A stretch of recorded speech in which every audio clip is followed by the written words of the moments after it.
టాలీవుడ్లో తనదైన శైలి ముద్ర వేశారు అనుష్క శెట్టి. తన నటనతో ప్రేక్షకలోకాన్ని ఆకట్టుకుని స్టార్ హీరోయిన్గా ఎదిగారు.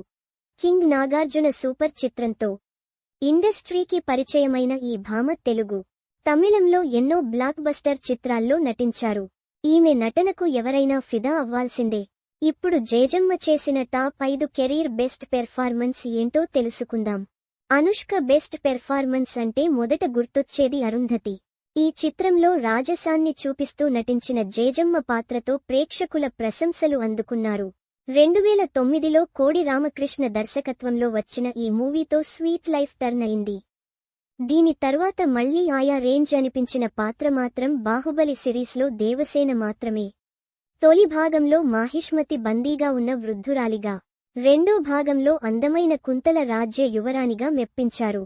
దీనికి ముందు గుణశేఖర్ తెరకెక్కించిన రుద్రమదేవి చిత్రంలో రుద్రమదేవి పాత్రలో విమర్శకుల ప్రశంసల అందుకున్నారు lady super star Anushka Shetty. అయితే ఈ సినిమా మాత్రం అనుకున్న విజయాన్ని అందుకోలేకపోయింది. అరుంధతి తర్వాత అనుష్క నటించిన మరో హారర్ చిత్రం భాగమతి. ఈ చిత్రం కలెక్టర్ చంచలగా, భాగమతిగా ప్రేక్షకులను భయపెట్టారు టాలీవుడ్ దేవసేన. ఈ సినిమా కూడా మంచి హిట్స్ అందుకుంది. అలాగే పంచాక్షరి చిత్రంలో అనుష్క పంచాక్షరి రోల్ ఎంతో బాగుంటుంది. ఈ చిత్రం ఫలితం ఎలా ఉన్న స్వీటీ నటన మాత్రం ఆకట్టుకునేలా ఉంటుంది. ప్రస్తుతం తెలుగులో ఘాటీ చేస్తుంది ఈ సినిమా.